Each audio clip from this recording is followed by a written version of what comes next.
자, 이제 공인중개사 법령 및 중개 실무에 대한 입문 강의를 들어가도록 하겠습니다. 자, 입문 강의이니까 여러분들이 어떤 깊이 있는 내용보다는 일단은 용어라든가 이런 부분을 간단하게 해설을 하고 거기에 대한 눈에 익숙하고 귀에 익숙하도록만 해놓으면 됩니다. 자, 입문 강의 전에 일단 먼저 간단하게 오리엔테이션 겸으로 자, 공인중개사 법령 및 중개 실무에 대한 과목에 대한 안내뿐만 아니라 공부하는 방법에 대해서 간단하게 한번 공부를 하고, 설명을 하고, 수업을 들어가도록 하겠습니다. 자, 그러면, 일단, 제 과목은요, 일단 공인중개사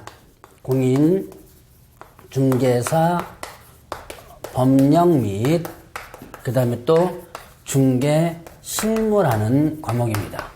자, 이 공인중개사 법령 및 중개 실무, 요거는 크게 세 가지로 나누어져 있는데요. 일단은 공인중개사 법령이 있고요. 공인중개사 법령 있고, 그 다음에 또, 부동산 거래신고법. 자, 부동산 거래신고 법령이 있습니다. 자, 그리고 또 뭐가 있냐면, 중개실무. 이렇게 지금, 세 가지 파트로 나눠져 있어요. 자, 30회 문제에서는, 자, 이게 27문제가 나왔고요. 그 다음에 요 부동산 거래 신고의 법령 부분 7문제, 26문제가 나왔죠. 26문제가 나왔고, 요거 7문제, 그 다음에 중개실무 7문제. 그래서 총 40문제가 나왔어요. 자, 그래서 공인중개사 법령 및 이 중개실무, 법령 요 부분이 가장 출제 빈도가 높다. 그러니까 공인중개사 업무와 관련된 부분들이죠. 자, 그 부분이 출제 빈도가 가장 높고요. 자, 일단 거래신고법은 여러분들이 실거래가 신고라든가 토지거래 허가라든가 이런 부분입니다. 출제 빈도가 상당히 높아졌어요. 그 다음에 중개실무는 주로 이제 경매 부분이라든가 여러분들이 민법에서 배우시는 뭔가 주택임대차보호법 이런 것들이 여기서 주로 나온다라고 볼 수가 있습니다. 자, 그러면 일단 이렇게 세 가지 파트로 일단 구성되어 있다. 그러면 이걸 이제 어떻게 공부하냐? 자, 공부하는 방법에 대해서. 공부 방법. 자, 공부 방법은 글쎄 다른 교수님들이 어떻게 공부하는 방법을 설명하는지 모르겠지만 공부하는 방법이 약간은 다를 수가 있어요. 제가 얘기하는 방법과 그다음에 다른 교수님들이 공부하는 방법이 다를 수가 있는데 그 중에서 이거는 공부하는 방법은 정답은 없습니다. 다만 여러분들이 제가 생각했을 때 가장 효율적인 방법이라 생각하는 것이 을 얘기하는 것이니까 여러분들이 다른 교수님이 혹시나 공부하는 방법에 대해서 이야기를 하셨다면 일단은 그 중에서 여러분들이 선택해서 한번 해보시기 바랍니다. 자, 그러면 이 동영상을 공부하시면서 공부하는 방법 우선 뭐를 봐야 되냐면 동영상을 일단 봐줘야 돼요. 자, 동영상 강의를 일단 들어야 돼요.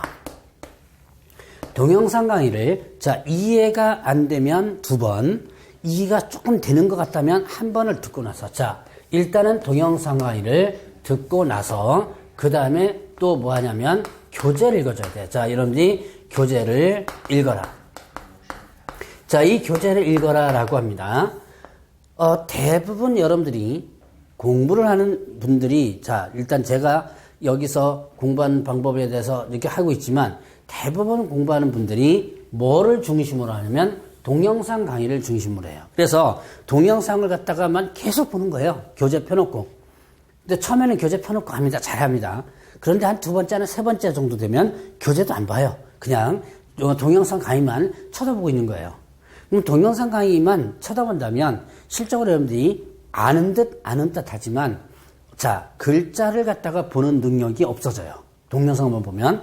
그렇기 때문에 반드시 어떻게 하냐면 교재를 읽어줘야 돼요. 그러니까 자, 동영상 강의를 1회에서 2회를 듣고 나서 특히 민법이나 계론 이건 제 과목뿐만 아니라 다른 과목도 마찬가지예요. 제 과목은 한 번만 동영상 강의를 들으면 읽을 수 있을 겁니다. 자, 그런데 이제 민법이나 계론 같은 한 2회 정도를 동영상을 듣고 나서 반드시 여러분들이 기본서를 읽어야 돼요. 교재를 읽지 않으면 여러분들이 어떤 문제가 있느냐? 자, 듣기 평가가 아닙니다. 자, 여러분들이 공인중개사 시험이 스피커로 나오는 걸 통해서 다음 중 틀린 것을 고르시오. 1번, 2번, 3번 이렇게 하는 게 아니라 직접적으로 글자를 읽어 나가거든요. 근데 글자를 읽어 나가는 부분들이 약해져요. 그래서 40문제를 푸는데, 자, 거의 글자 읽다 보면 그 40문제 중에 한 30문제 정도 풀면 한 50분 그냥 지나가고 그래요. 그래서, 자, 교재를 읽는 연습을 함으로써 지문을 읽는 연습을 여러분들 같이 하게 되는 거예요. 자, 그래서 이 두 가지를 겸해서 계속 반복해서 해줘야 돼요. 그러니까 교재만 읽어서는 안 돼요. 물론 나중에 동영상을 5번, 6번 보고 전체적인 이해가 된다면 이제는 교재를 몇 번을 동시에 읽어도 됩니다. 막판에는 여러분들이 동영상을 보는 게 아니라 교재를 읽는 것이 중요합니다. 막판에까지 동영상 보시는 분들 있어요. 시험 치기 한 달 전, 2달 전에 동영상 보시는 분들 있습니다. 기본서. 근데 동영상 보는 게 아니라 교재를 꾸준하게 읽어주는 것이 중요한 거예요. 자, 그래서 이 두 가지를 여러분들 계속 반복해서 하시라. 자, 일단은 동영상 보고 교재 한번 읽고, 동영상 보고 교재 한번 읽고, 이렇게 해서 반복해서 하다 보면 여러분들이 이제는 눈에 그려지게 돼요. 전체적으로. 그래서 이렇게 공부하는 방법을 한번 제가 제시해 봤습니다. 그래서 요 동영상으로 공부하시는 분들은 이 시스템으로다가 반복해서 하시고, 그 다음에 가능하면 여러분들 이제 동영상으로 공부하시는 분들이 공부하는 시스템이, 자, 시간 있을 때 조금 보고, 시간 있을 때 조금 보고, 이렇게 되면 실질적으로 공부하는 게 힘들어져요. 그러니까 어떻게 하냐면, 자, 일단 여러분들이 계획표를 짜세요. 직장 다니시는 분들은 회사 끝나고 나서 1시간이나 2시간 무조건 계획표 짜야 돼요. 그리고 그 계획표대로 공부를 해주셔야 돼요. 자, 오늘 제가 회사 갔다가 저녁 때 회식 있어요. 자, 회식 다 끝나고 조금 남으면 또 공부하고 이러면 절대로 합격 못합니다. 오늘 만약에 회식 있으면 가능하면 회식 참석 안 하고, 공부할 때는 여러분들이 거지간한 것은 좀 버려야 돼요. 그리고 어쩔 수 없이 회식을 한다면 술 마시는 것 최대한 억제하고, 술 어느 정도 들어가면 공부 안 돼요. 여러분들이 술이 알딸딸한 상태에서 공부하면요, 공부 되게 잘 되는 것 같은 느낌이 들거든요. 그런데 실제로 딱 다음날 일어나 보면 남는 게 하나도 없습니다. 그래서 가능하면 술 억제하시고, 그러면서 오늘은 예를 들어서 퇴근하고 나서 너무 무리하게 잡지 마세요. 무리하게 잡으면 나중에 이게 그 시스템대로 굴러가기가 힘들어요. 그러니까 한 2시간 정도 해서 동영상을 보고, 처음에는 좀 힘들어도 나중에는 빨리 볼 수가 있습니다. 그런 식으로 해서 공부를 해 주셔야지만 돼요. 자, 그래서 공부하는 방법에 대해서 간단하게 한번 살펴봤고요. 자, 그러면 이제 순서가, 제 교재 순서가 공인중개사 법령, 그 다음에 부동산 거래신고법, 그 다음에 중개실무라니까, 자, 가장 먼저 이제 여러분들 입문서 교재 공인중개사 법령 파트를 보도록 하죠. 자, 공인중개사 법령 부분에서 보니까 이제 오늘 이 시간에는 총칙 부분을 할 텐데요. 자, 거기 보니까 목적 있죠. 공인중개사법을 만든 이유를 바로 공인중개사의 재정 목적이라고 해요. 자, 재정 목적은, 자, 이 법은, 자, 여기서 이 법은 뭐냐면 공인중개사법을 얘기합니다. 자, 이 법은 공인중개사의 업무 등에 관한 사항 정해요. 자, 공인중개사의 업무. 그러니까 공인중개사의 업무라든가 이런 것을 전체적으로 정하는 거죠. 그냥 전문성을 올리는 거죠. 공인중개사법을 해서 전문성 올리고, 부동산 중개업을 건전히 육성하여, 자, 중개업을 건전하게 육성하고, 그다음에 국민경제 이바지함을 목적으로 한다. 자, 이 목적, 재정 목적이라는데요. 그 목적은 공인중개사법을 만든 이유다라고 볼 수 있어요. 자, 공인중개사법을 만든 이유가 바로 이렇게 이 공인중개사 업무에 관한 사항을 정한다. 이 법 만들어서. 그 다음에 이 법 만들어서 업무에 관한 사항을 정하고 전문성을 높이고 중개업을 건전하게 육성하다 보니까 국민경제 이바지하는 최종적 결론이 나오더라. 자, 만든 이유를 재정 목적이라고 합니다. 자, 실질적으로 여러분 이제 문제 풀다 보면 이거 가지고 문장을 갖다가 변환시키고 말 바꾸고 하는 부분이 있는데요. 그걸 이제 기본 강의에서 일단 보도록 하겠고요. 자, 이제 용어의 정의 보죠. 용어라고 하는 것은, 자, 이 용어의 정의는 이 법에서 사용하고 있는 용어, 자주 사용하고 있는 용어를 법률적으로 정의해 놓은 것이 바로 용어의 정의다라고 볼 수 있죠. 자, 그래서 용어의 정의에서 보면 가장 먼저 중개라는 부분. 자, 여러분들이, 자, 중개라고 하는 것은 뭐냐? 중개란, 이거는 하나의 소개 알선이에요. 자, 소개하고 그 다음에 알선한다라고 볼 수 있죠.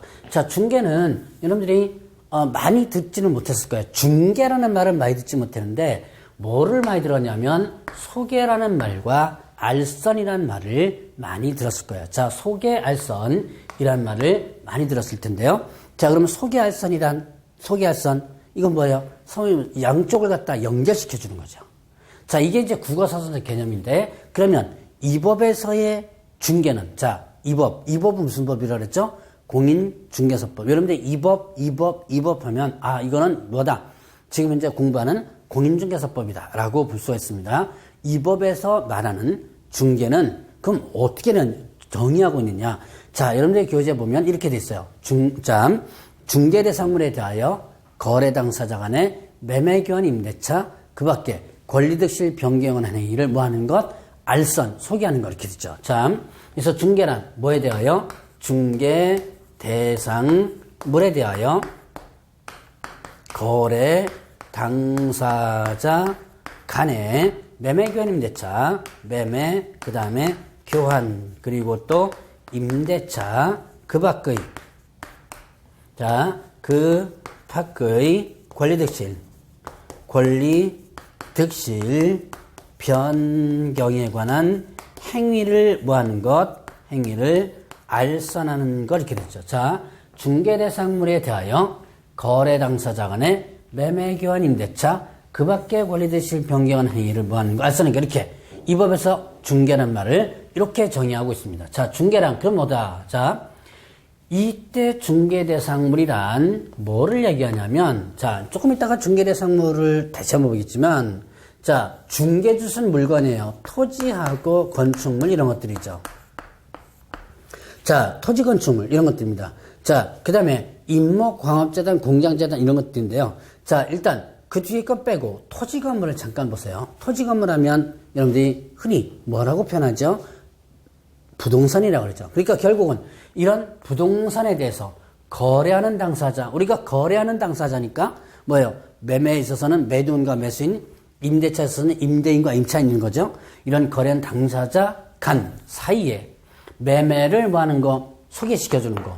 교환을 소개시켜주는 거. 임대차를 소개시켜주는 거. 이게 바로 뭐냐면 중개다라고 볼 수 있는 거예요. 자, 그래서 이런 중개는 결국은, 자, 이 법에서 말하는 중개는 중개대상물에 대한 알선이다. 이것만 여러분이 입문강의 때 보시면, 아, 중개대상물이 뭐다? 바로 이런 부동산이다. 그러니까, 자, 여러분들이 남자, 여자를 소개시켜주는 거 아니에요. 이 법에서. 직업을 소개시켜주는 거 아니에요. 뭐를? 부동산, 즉, 토지나 건물을 소개시켜주는.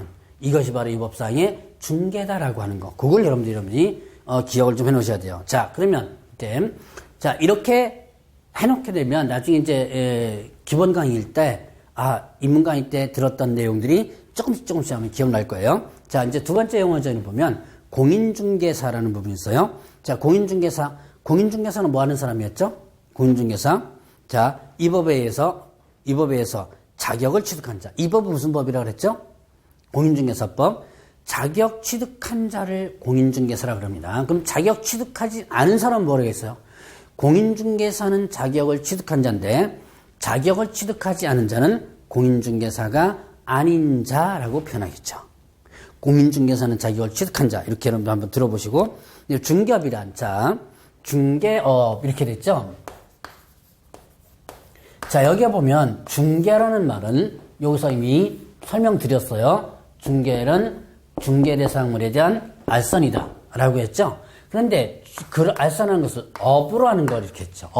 업은 소위 말하면 뭐냐면 장사하는 거다라고 볼 수 있어요. 자, 업은 뭐 하는 거다? 장사하는 거다. 자, 그러면 결국은 여러분들이 업하면, 자, 뭘 볼까요? 여러분들 주변에, 자, 요식업하면 무슨 장사죠?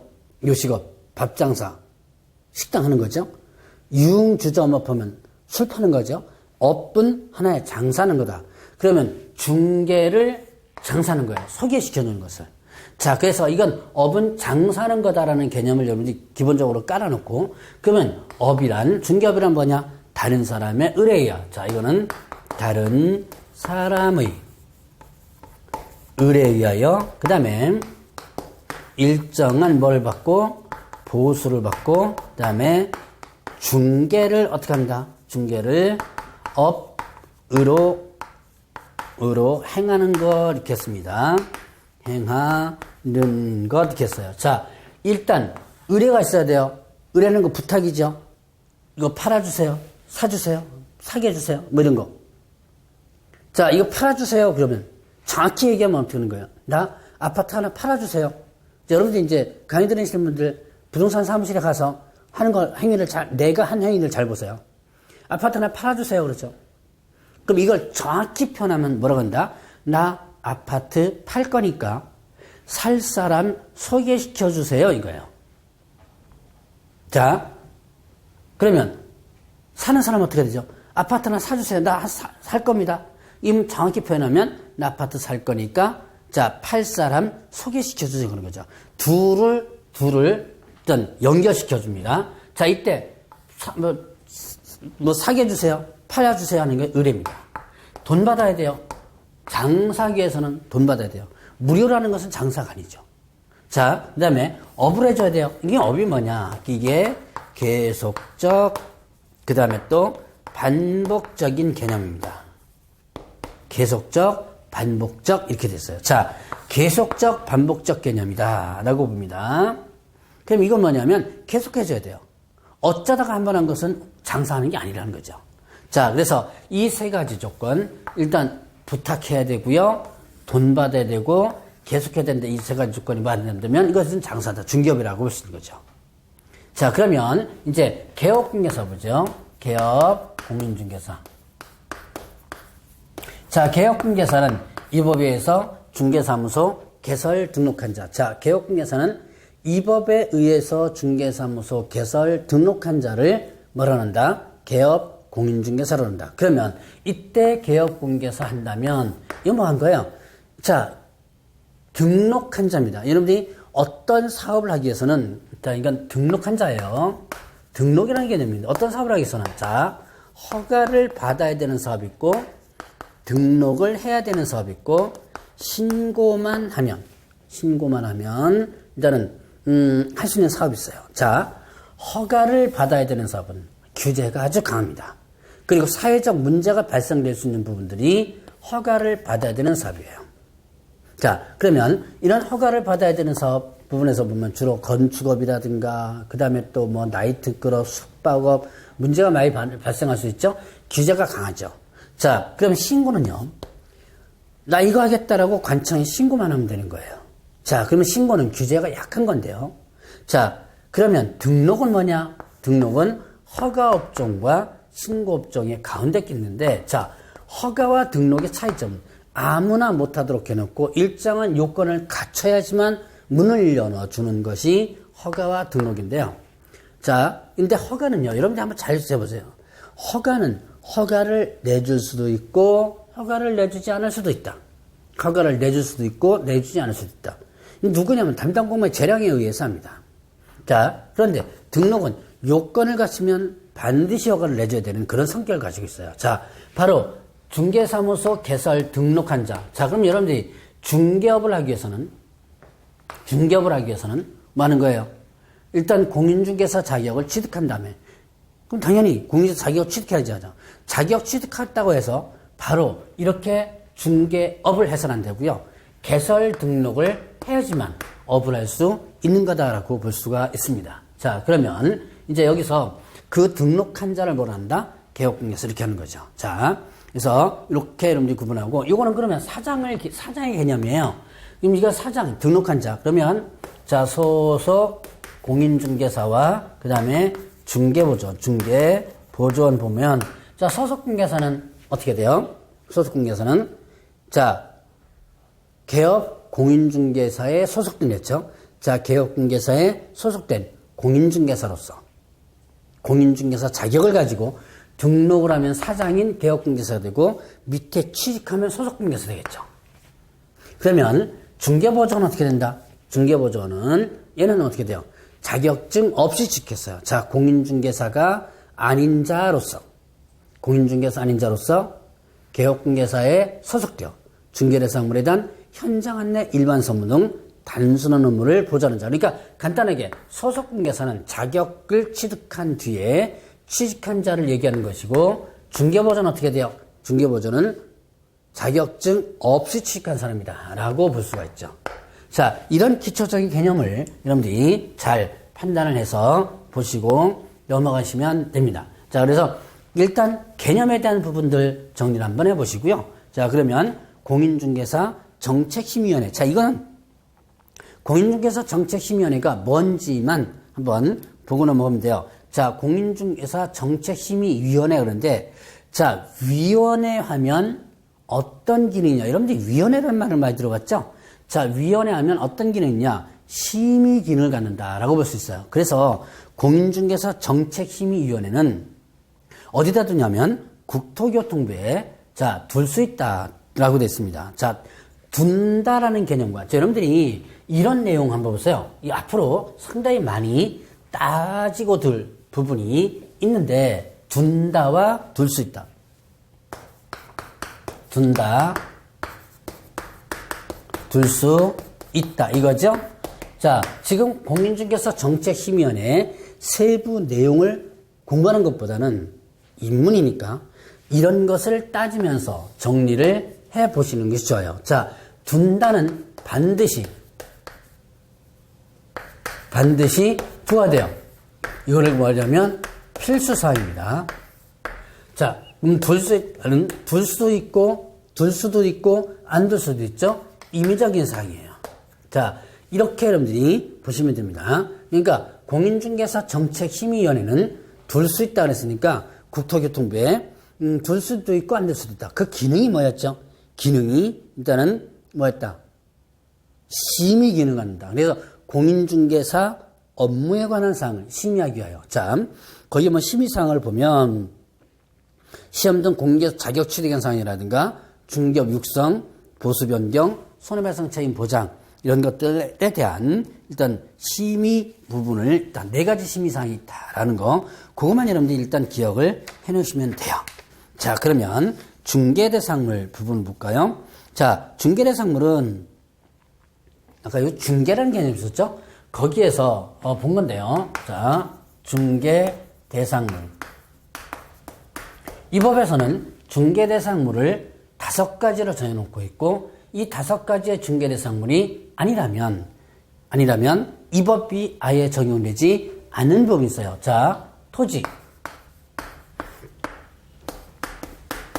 건축물, 그 밖의 토지의 정착물, 토지의 정착물이 있습니다. 그 다음에 임목, 광업재단, 그 다음에 뭐 있었어요? 공장재단 이렇게 되죠. 자, 지금 중개대상물 하면 토지 있고요. 그 다음에 건축물, 그 밖에 토지의 정착물이 있습니다. 바로 전에 중개라는 개념에서 제가 이 2가지를 일단 봤죠. 토지 건물, 이게 일반적으로 부동산이라고 했죠. 자, 이제 토지의 정착물로서 뭐 여러 가지가 있어요. 명인방법을 갖춘 수목이 집단이고 있는데 이거는 이제 기본 강의에서 조금 더 상세히 설명할 거고 일단 토지 건물 중심으로만 한번 보겠습니다. 그 다음에 임목, 광업재단, 공장재단 요거 부동산 학개론에 대해서 입문 강의 이상을 들으신 분들은 부동산 학개론에서 자, 이런 부동산의 종류를 크게 협의의 부동산과 광의의 부동산으로 나눠지고 협의의 부동산에는 토지, 건축물이 협의의 부동산이고 부동산으로서 간주하는, 부동산으로 보게 되는 부분이 바로 임목, 광업재단, 공장재단 있고요. 뭐 여러 가지 있을 거예요. 어업재단, 항만운송사업재단, 선박, 항공기, 자동차 이런 거 있을 겁니다. 그 중에서 임목, 광업재단, 공장재단 이 3가지죠. 3가지가 이 법에서 중개대상물에 해당이 된다라고 하는 거예요. 그러면 보죠. 이 5가지 외에는 중개대상물이 된다, 안 된다? 중개대상물에 해당되지 않는다라고 보시면 돼요. 자, 그러면 이 5가지 외의 것을 중개해준다면 이 법을 적용하지 않겠죠? 이 5가지에 대해서만 하겠죠. 자, 그러면 토지 건물은 제가 특별하게 설명드릴 필요 없을 거예요. 토지하고 건축물이, 뭐다라는 것은 아마 모르시는 분 없을 겁니다. 그래서 이거는 제가 설명 안 드리고, 임목광업재단, 공장재단이 어떤 것인가를 한번 보도록 하죠. 자,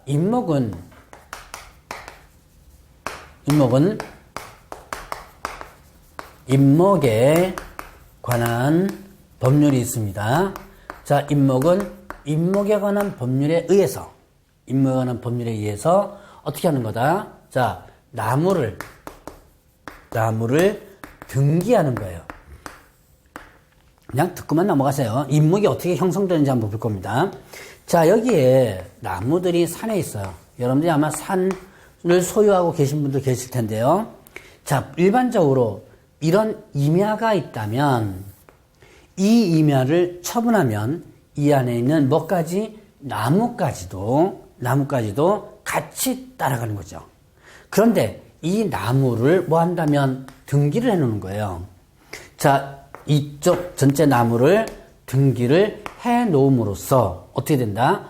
자, 여기에 소유권이 자, 여러분들이 민법을 배우면서 소유권의 개념을 혹시 배우셨겠죠? 혹시 밀차 과목을 공부하지 않고 중개사법을 먼저 보시는 분이 있다면 지금 당장 끄세요. 끄고 1차 과목을 꼭 먼저 보셔야 돼요. 1차를 먼저 공부를 몇 번 해보고 나서 2차 과목을 공부해야지만 자, 민법이라든가 개론이라든가 이 내용들을 파악할 수가 있습니다. 제가 민법 다 강의 못해요. 모릅니다. 민법을 강의하고 또 민법에 대해 잘 하시는 분 민법 선생님이에요. 여기다가 민법 쫙 하면서 설명 못 드려요.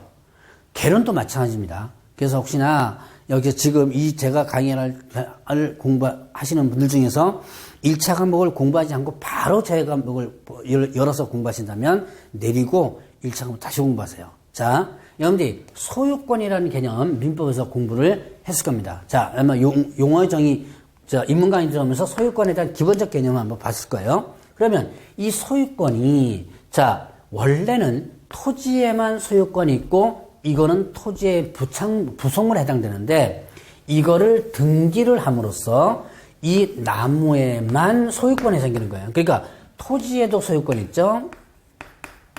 나무에도 소유권이 있는 거예요. 이게 뭐다? 바로 임목입니다. 이렇게 나무를 소유권을 별도로 만들어준 이유는 나무만 처분하기 위해서요. 자, 이게 이제 임목이라는 겁니다. 좀 더 상세한 것은 아마 입문 강의, 기본 강의 때 아마 할 거고요. 자, 광업재단, 그 다음에 또 뭐냐면 공장재단이 있어요.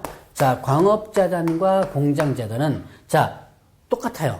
공장만 가까운 거죠. 자, 공장 건물 있고, 그 다음에 밑에 공장 용지가 있고요. 그 안에 기기고 설비들이 있죠. 여기에 이제 각종 무체재산권, 뭐, 공업소유권이란다, 특허권 이런 게 있습니다. 이거를 모두 묶어서 재단 목록을 만들어서 뭐 한다? 등기를 하게 되는 거예요. 등기를 함으로써 이 전체가 하나의 부동산으로 취급되는 거죠. 자, 나무만 부동산을 취급하죠. 이 공장 전체, 건물과 토지만 부동산이라 이 안에 기기와 설비도 목록에 들어가는 것을 하나의 물건으로서 하게 되는 거예요. 취급하게 되는 거죠. 그럼 이렇게 재단 등기하는 이유가 뭐냐? 자, 법 이름에서 나오는데요. 공장 및 광업 재단 저당법이라는 게 있습니다. 공장 및 광업재단 저당법이라는 게 있어요. 그래서 이 법에 의해서 지금 이렇게 하고 있다라고 볼 수가 있죠. 이렇게 하면 하나의 물건으로서 처분한다. 어느 것도 저당, 또 돈을 빌릴 수 있다. 이게 바로 중개대상물입니다. 5가지. 준부동산, 임목, 광업재단, 공장재단이 어떤 형식으로 이루어지는가라는 부분을 잠깐 봤고요. 이 5가지가 중개대상물에 해당이 된다. 그래서 이 5가지에 대한 부분을 여러분들이 한번 간단하게 이게 중개대상물이구나 라는 것만 일단 짚고 넘어가시고요. 다음 시간에는 공인중개사 시험제도부터 보도록 하겠습니다.